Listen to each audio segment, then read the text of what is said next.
আজ থেকে কয়েক হাজার বছর আগে ইরানের অগ্নিপূজকদের মাথায় আসলো বছরের প্রথম দিন, সেটাকে তারা ফার্সিতে তারা নওরোজ বলতো, মানে নতুন দিন।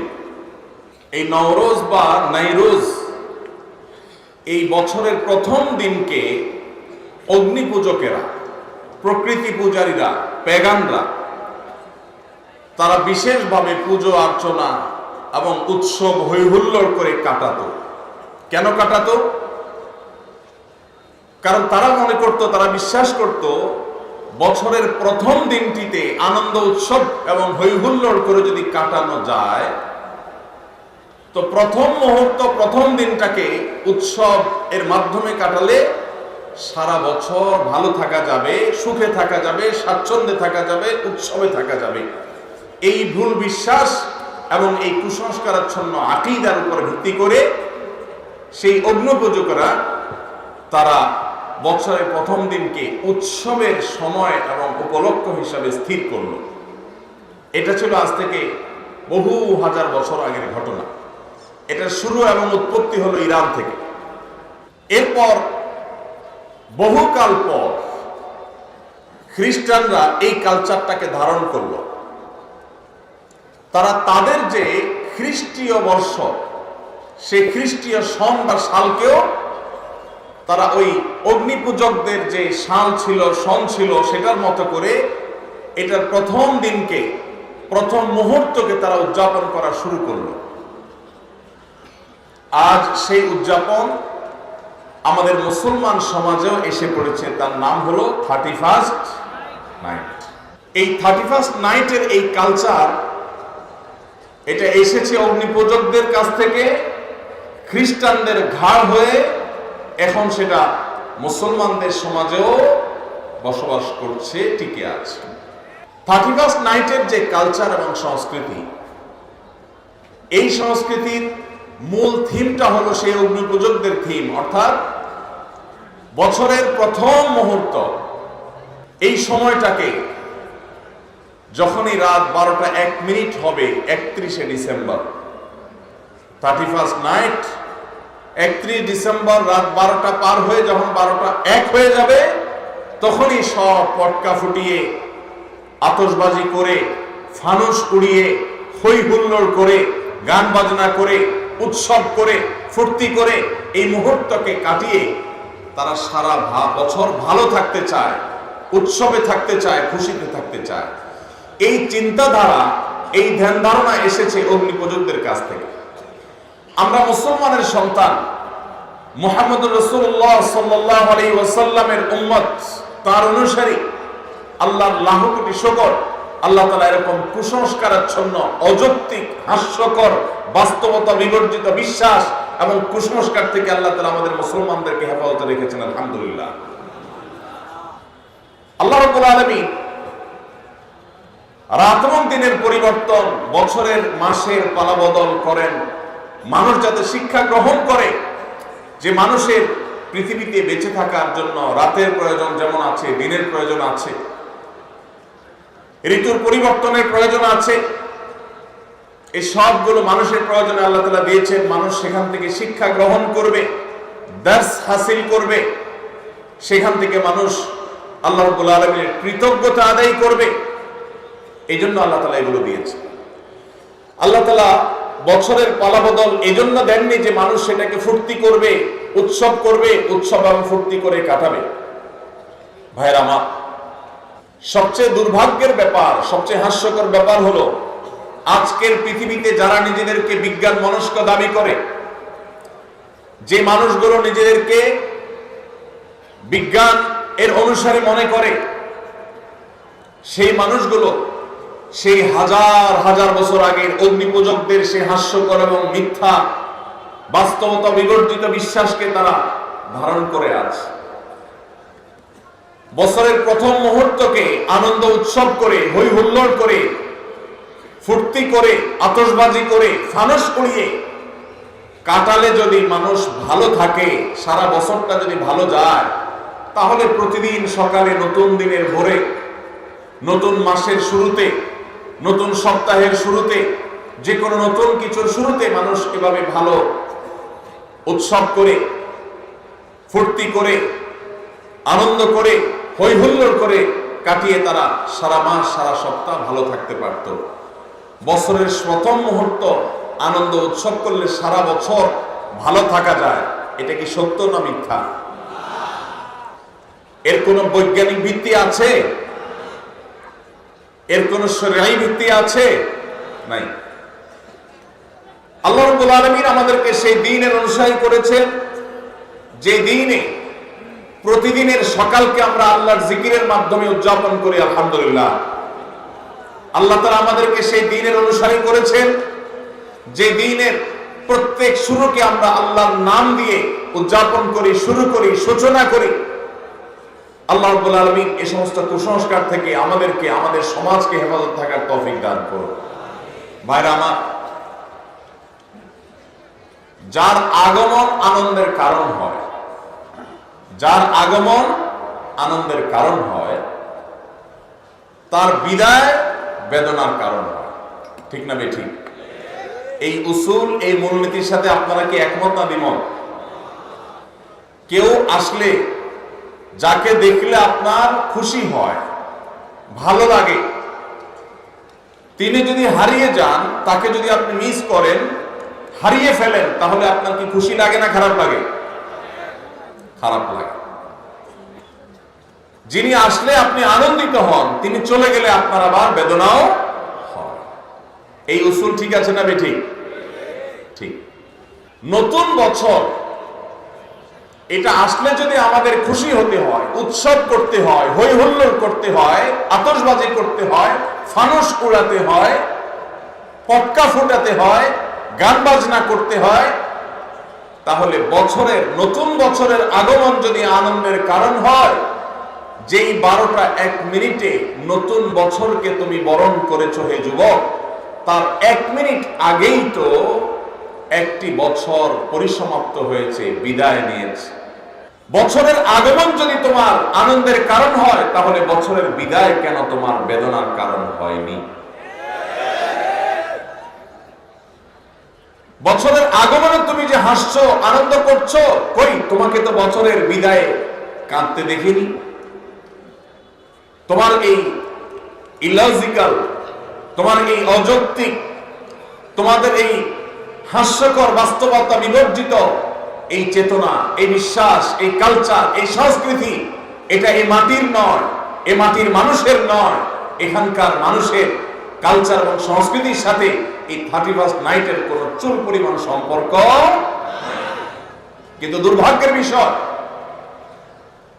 গত কয়েক বছর, বেশ কয়েক বছর ধরে আমাদের দেশে এই 31st নাইটের এই কালচারকে আমদানি করা হয়েছে, স্টাবলিশ করা হয়েছে, প্রতিষ্ঠিত করা হয়েছে, এটাকে নার্সিং করা হয়েছে, এটাকে পরিপালন করা হয়েছে, এটাকে নানাভাবে প্রচার করা হয়েছে, প্রচারণা করা হয়েছে, সমাজের রন্ধ্রে রন্ধ্রে এটাকে ছড়িয়ে দেওয়া হয়েছে।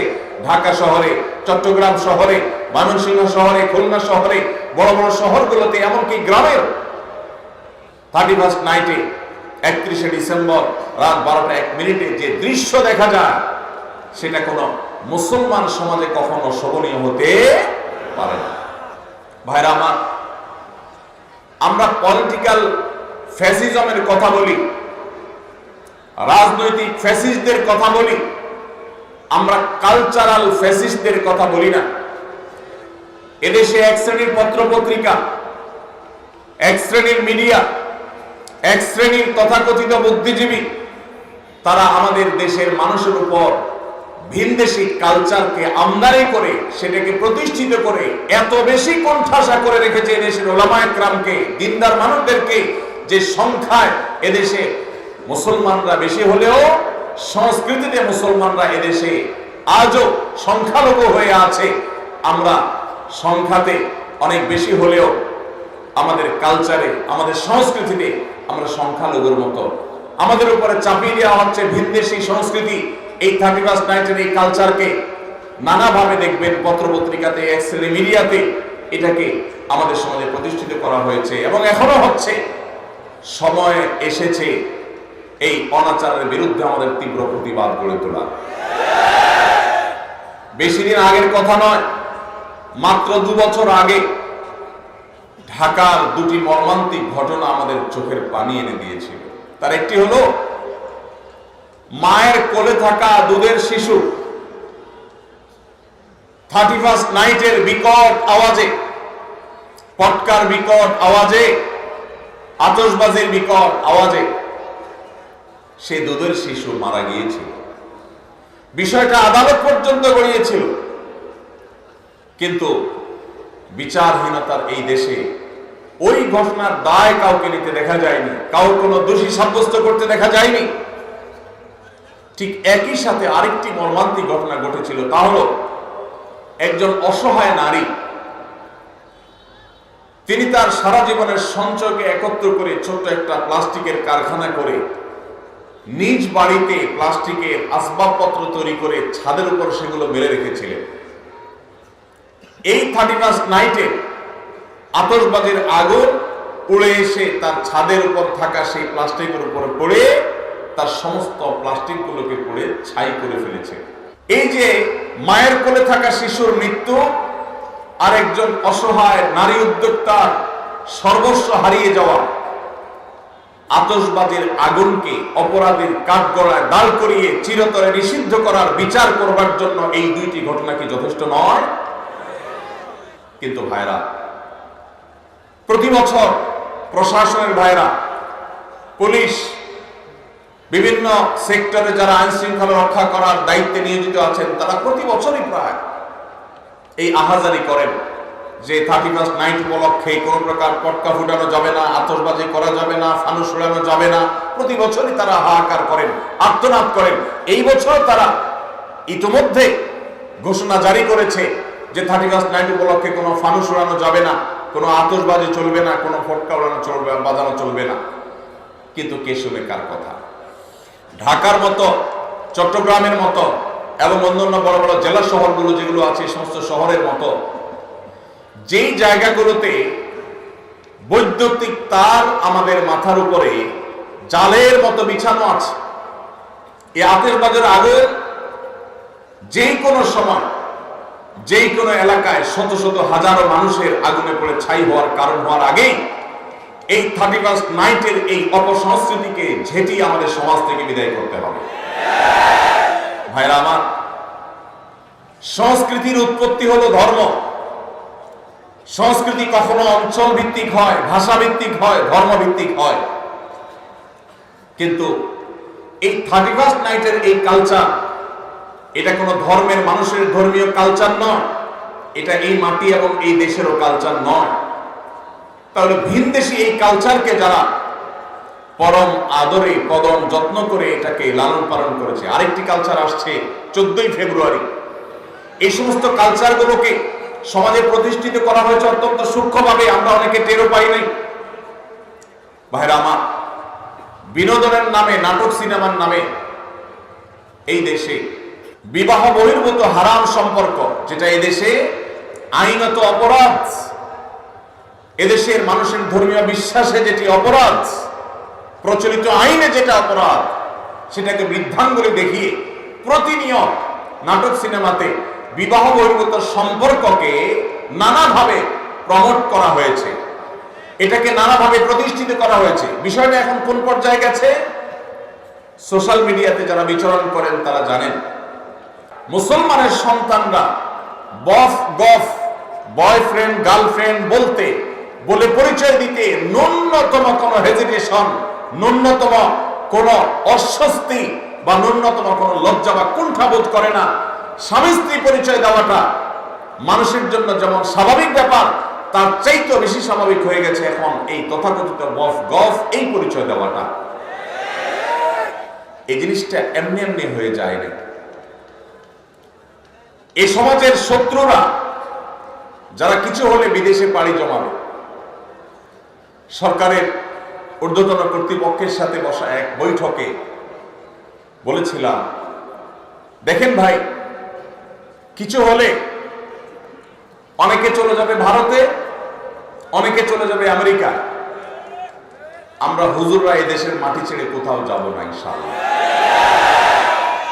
আপনারা কেউ ভারতে যাবেন, কেউ আমেরিকা যাবেন, কেউ ইংল্যান্ডে যাবেন, কেউ ইউরোপে যাবেন, আপনাদেরকে ওয়েলকাম গোটা পৃথিবী করবে, আমাদেরকে কেউই ওয়েলকাম করবে না। কেউ তো করবে না, এমনকি সৌদি বা মিডল ইস্টও আমাদেরকে ওয়েলকাম করবে না। আর ওয়েলকাম করুক বা না করুক, এই মাটি ছেড়ে এদেশের মুসলমানরা পৃথিবীর কোথাও, এই মাটিকে নষ্ট করতে আপনাদেরকে দেওয়া হবে না। আপনারা এই মাটি নষ্ট করবেন, করে এরপরে বিদেশে পাড়ি জমাবেন, এদেশকে লুট করে নিয়ে চলে যাবেন, এরপরে বিদেশে গিয়ে স্বামী সন্তান নিয়ে বেঁচে থাকবেন। এটা আমরা মুসলমানরা ইনশাল্লাহ হতে দেব না। আমাদের এই সমাজকে নষ্ট করে, সেখানে যুবকদেরকে চরিত্রহীন করে, তাদের কাছে জেনা ব্যভিচারকে ডাল ভাত করে দেওয়ার জন্য এদেশের যে সমস্ত নাটক সিনেমাগুলো দায় আছে, বিবাহ বহির্ভূত সম্পর্কের কারণে যত বাবা মার অবাধ্যতার ঘটনা ঘটেছে, যত অসামাজিক কার্যকলাপ হয়েছে, যত ভ্রূণ হত্যা হয়েছে, যত গর্ভপাত, অবৈধ গর্ভপাতের ঘটনা ঘটেছে, যত আত্মহত্যার ঘটনা ঘটেছে, যত শিক্ষার্থীর শিক্ষা জীবন ধ্বংস হয়েছে, ক্যারিয়ার ধ্বংস হয়েছে, তার সবগুলোর জন্য এই দেশে এই বিবাহ বহির্ভূত সম্পর্ককে নাটক সিনেমার নামে, নোবেল উপন্যাসের নামে যারা প্রতিষ্ঠিত করেছে, তারা এই সমস্ত অপরাধগুলোর জন্য দায়ী এবং তাদের বিচার হওয়া উচিত। আজ আমার মুসলমানের সন্তান, আমার যুবক ভাই, সে তার হারাম সম্পর্ক আছে কোন মেয়ের সাথে, সে পরিচয় দিতে তার ন্যূনতম কুণ্ঠা হয় না। এক সময় কুণ্ঠা হতো, এর দায় আরেকটি জায়গায় গিয়ে পড়ে, সেটা হলো শিক্ষার নামে পাঠ্যপুস্তকের মধ্যে বিবাহ বহির্ভূত সম্পর্ককে স্বাভাবিকরণের একটা প্রচেষ্টা গত কয়েক বছর ধরে চলে আসছে। এটা নিয়ে আমরা কাজ করেছি। বছর দুয়েক আগে একবার সরকারের একটা এজেন্সির সাথে একটা দীর্ঘ বৈঠক হয়েছিল আমার এই বিষয়ে। সেখানে নোট নিয়ে গিয়েছিলাম, বলেছিলাম, ভাই বলেন, মুসলমান তো বটে, এদেশের হিন্দু, এদেশের খ্রিস্টান, এদেশের বৌদ্ধ, এদেশের যে কোনো ধর্মের মানুষের অনুসারীরা তারা কি বিবাহ বহির্ভূত সম্পর্ককে অ্যাপ্রিসিয়েট করে কি করে না, এটার উত্তর আমাকে দেন। এদেশের সকল ধর্মের মানুষ বৈবাহিক উপায়ে তারা সংসার করতে, পারিবারিক ব্যবস্থাপনা গড়ে তুলতে তারা অভ্যস্ত। এই কালচারটাই হলো এই মাটির কালচার। এই মাটিতে বিদেশিদের বস্তা পচা সস্তা কালচার আমদানি করে আমার তরুণদের চরিত্রকে নষ্ট করবার অধিকার আপনাদেরকে কে দিয়েছে? দুর্ভাগ্যজনক হলেও সত্য, আজ পাঠ্যপুস্তকগুলোতে শিক্ষার নামে আমরা দেখেছি গত বহু বছর ধরে আমাদের তরুণ তরুণীদেরকে, আমাদের কিশোর কিশোরীদেরকে অবৈধ সম্পর্ক করবার জন্য তাদেরকে নানাভাবে প্ররোচনা দেওয়া হয়েছে, তাদেরকে নানাভাবে উৎসাহিত করা হয়েছে। নবম শ্রেণী জানার জন্য সপ্তম শ্রেণী বইয়ে এই গল্প পর্যন্ত ছিল যে কোন ছেলে স্কুলের কোন মেয়ের সাথে হারাম সম্পর্ক করলে বাবা মা যদি সেখানে বাধা দেয়, তাহলে সেক্ষেত্রে বাবা মার সে বাধা দেওয়া অন্যায়, এটা তাদের নৈতিক, এটা তাদের অধিকার, এটা তাদের চাওয়া। পশ্চিমাদের অনেক ভালো দিক আছে, তারা জ্ঞানে বিজ্ঞানে অবকাঠামোতে অনেক কিছুতে তারা আমাদের চেয়ে এগিয়ে আছে, কিন্তু পরিবার ব্যবস্থাপনায় তারা আমাদের থেকে কতটা পিছিয়ে আছে? জ্ঞানে বিজ্ঞানে অবকাঠামোতে, শিল্পে, উন্নতিতে তারা যদি আমাদের চাইতে 500 বছর এগিয়ে থাকে, পারিবারিক ব্যবস্থাপনায় আমরা তাদের চাইতে 1000 বছর এগিয়ে আছি, আলহামদুলিল্লাহ। অতএব তাদের কাছ থেকে বস্তা পচা সস্তা কালচার আমদানি করে আমাদের দেশের এই কালচারকে ধ্বংস হতে দেওয়া যাবে। এজন্য 31st নাইটের এই কালচার, বিবাহ বহির্ভূত তথাকথিত প্রেম ভালোবাসা বা অবৈধ সম্পর্কের এই কালচার, এগুলোর বিরুদ্ধে যদি আমরা এখনই রুখে না দাঁড়াই, তাহলে ওই যে বয়ফ্রেন্ড গার্লফ্রেন্ড কালচারটা যেরকম স্বাভাবিক হয়ে যাচ্ছে, এটা যেরকম কোনো দোষের থাকছে না, এ ব্যাপারে যেরকম তরুণ তরুণীদের লাজ লজ্জা কুণ্ঠা সবকিছু উঠে যাচ্ছে, অস্বস্তি দূর হয়ে যাচ্ছে, স্বাভাবিক হয়ে যাচ্ছে, রাস্তাঘাটে জেনা ব্যভিচার হলে সেটাও একসময় স্বাভাবিক হয়ে যাবে, যদি এখন থেকে আমরা আমাদের উপর আরোপিত এই কালচারাল অ্যাটাক, সাংস্কৃতিক যুদ্ধের মোকাবেলা আমরা না করতে পারি। ভাইরা আমার, সেজন্য আপনারা যারা ওয়াজ মাহফিলে এসেছেন, আপনারা বেশিরভাগ মানুষ 31st নাইটের ফানুস উড়াবেন না আমি জানি, আপনারা বেশিরভাগ মানুষ 31st নাইট উদযাপন করবেন না আমি জানি। তারপরে আপনাদেরকে কথাগুলো বলার উদ্দেশ্য হলো সমাজের প্রত্যেকটা জায়গায় জায়গায়, মসজিদে মসজিদে এই অপসংস্কৃতি প্রতিরোধ কমিটি গড়ে তুলতে হবে। এবং উদ্যোগ নিতে হবে যে আমাদের তরুণদের কেউ যদি এই উচ্ছৃঙ্খল কাজ করতে যায়, কেউ যদি রাত 12টা 1 মিনিটে বিকট আওয়াজে আবারও কোনো মায়ের কোলে থাকা শিশুকে হত্যা করতে উদ্যত হয়, আবারও যদি কোনো অসহায় নারী উদ্যোক্তার সব পুড়িয়ে ছাই করে দিতে উদ্যত হয়, তাহলে তার সে কালো হাত থামিয়ে দিতে হবে, তাকে আইন শৃঙ্খলার কাছে সুপর্দ করতে হবে। ভাইরা আমার, এখানে আমার অনেক স্কুল কলেজের অনেক বন্ধুরা আছেন, অনেক তরুণরা আছেন। আপনাদের প্রতি আমার একান্ত অনুরোধ, আপনি একজন মুসলমান, আপনি একজন বাংলাদেশী। বাংলাদেশের মানুষের এই মাটির কিছু সংস্কৃতি আছে, মুসলমান হিসাবে আপনার কিছু সংস্কৃতি আছে। মনে রাখবে, যে কোনো জাতির আত্মপরিচয়, তাদের আইডেন্টিটি, এটা তাদের সংস্কৃতির মধ্য দিয়ে টিকে থাকে। যে জাতি অন্যদের সংস্কৃতিতে হারিয়ে যায়, তাদের আত্মপরিচয় আর থাকে না, একসময় তারা বিলীন হয়ে যায়, হারিয়ে যায়। আমাদের এই দেশকে, এই দেশের মানুষকে, আমাদের আত্মপরিচয়কে নষ্ট করে দেওয়ার জন্য হাজারটা ষড়যন্ত্র আছে। এই জন্য বিনোদনের নামে, আনন্দ ফুর্তির নামে, শিক্ষার নামে এই সমস্ত অপসংস্কৃতি প্রবেশ করে।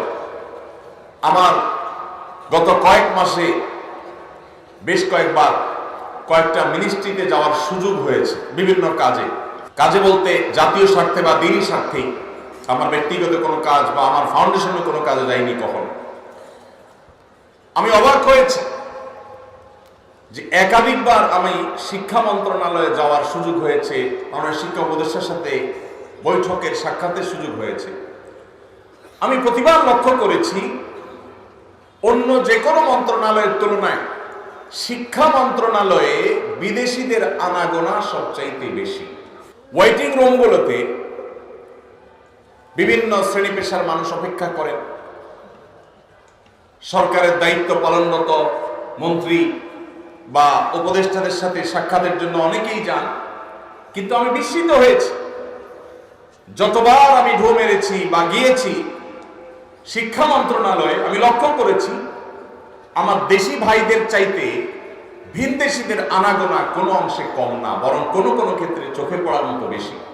আমার প্রশ্ন হলো, আমার দেশের ছেলেমেয়েরা কি পড়বে না পড়বে এটা নিয়ে বিদেশিদের তো মাথা ব্যথার কারণটা কি?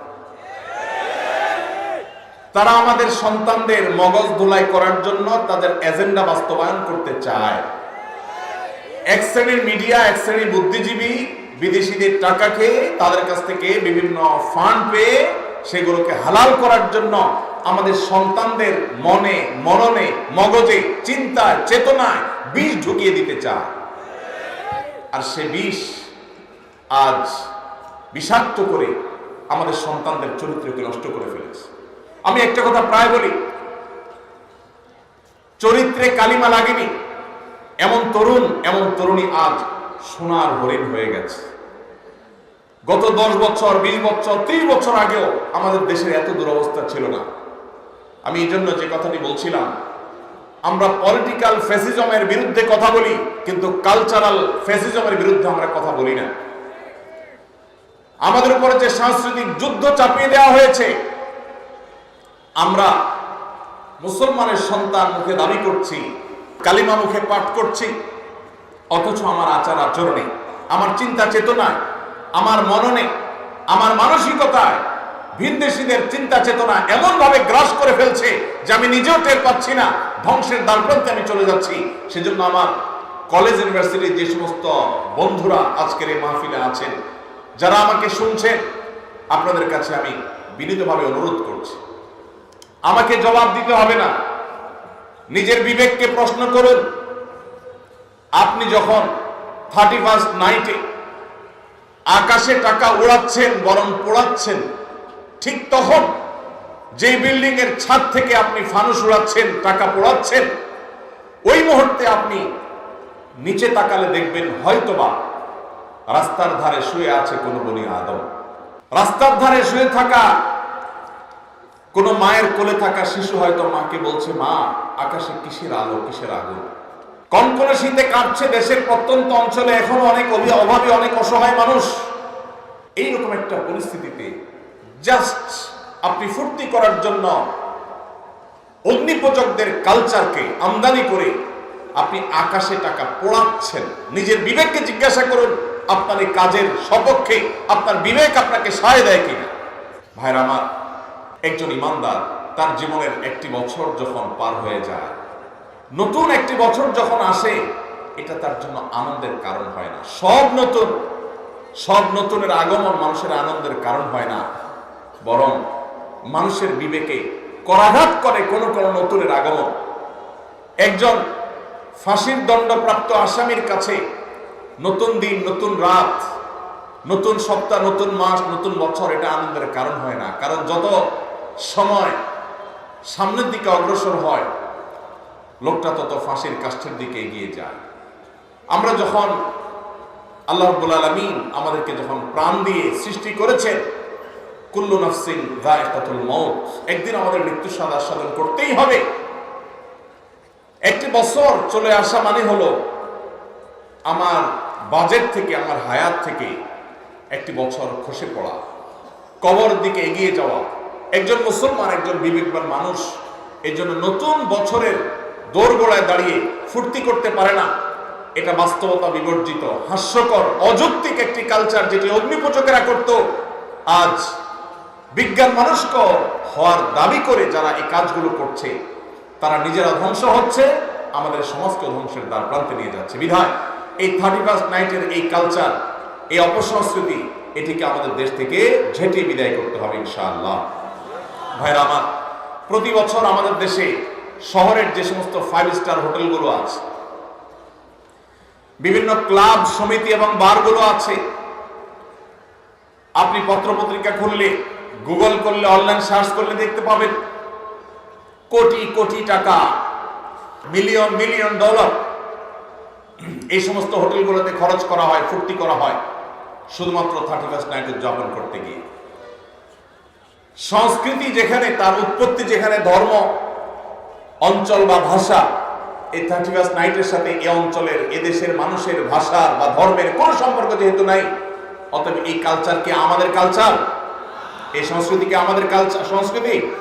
তাহলে যে সংস্কৃতি আমাদের সংস্কৃতি নয়, যে সংস্কৃতি মায়ের কোলের শিশুকে হত্যা করে, যে সংস্কৃতি পরিবেশকে দূষিত করে, যে সংস্কৃতি পরিবেশকে ধ্বংস করে, যে পরিবেশ মানুষকে সর্বস্ব করে, যে পরিবেশ অগ্নিকাণ্ডের ঘটনা ঘটাতে পারে, যে পরিবেশ উন্মাদনা সৃষ্টি করে, সেই পরিবেশ বা সেই সংস্কৃতি, সেটা কখনো আমাদের দেশে থাকতে পারে না। আমরা সরকারের কাছে উদাত্ত আহ্বান রাখতে চাই, 31st নাইট উপলক্ষে শুধুমাত্র পটকা ফুটানো আর ফানুস উড়ানো বন্ধ করা নয়, বরং 31st নাইটের এই সংস্কৃতিটাকে নিষিদ্ধ করা হোক। ভাইরা আমার, আমরা আমাদের তরুণদেরকে মহল্লায় তাদেরকে কাউন্সিলিং করব, বুঝাবো। 31শে ডিসেম্বর দিনের বেলায় মহল্লা আপনাদের প্রতি আমার আহ্বান, যে যুবকদেরকে বোঝানো শুরু করেন, যে যুবক, কোন অবস্থাতে এই টাকার অপচয় করা তোমার ইসলামের সাথে যায় না, ইমানের সাথে যায় না। এই ভিনদেশী সংস্কৃতিকে তুমি কখনো আলিঙ্গন করতে পারো না। আমরা যদি সবাই সচেতন হই, সবাই যদি সচেতনতার এই কাজে লেগে যায়, সবাই যদি সবাইকে সতর্ক করি, সবাই যদি দাওয়াতের কাজ করি, ইনশাআল্লাহ আমাদের তরুণরা এই বিপদগামিতা থেকে ফিরে আসবে। এবং যে সমস্ত মিডিয়া, যে সমস্ত তথাকথিত বুদ্ধিজীবীরা আমাদের দেশে সমস্ত অপসংস্কৃতি চাপিয়ে দিতে চায়, তাদের বিরুদ্ধে আমাদের কথা বলতে হবে, মুখ খুলতে হবে। আল্লাহ তাআলা আমাদের সবাইকে সেই তৌফিক দান করুন। সবাই এই জন্য দাওয়াতি কাজ করতে প্রস্তুত আছেন তো ইনশাআল্লাহ? আল্লাহ তাআলা আমাদের সবাইকে এই অপসংস্কৃতিকে দূর করার জন্য কার্যকর ভূমিকা পালন করার তৌফিক দান করুন। আস-সুন্নাহ ফাউন্ডেশন, উম্মার স্বার্থে, সুন্নাহর সাথে।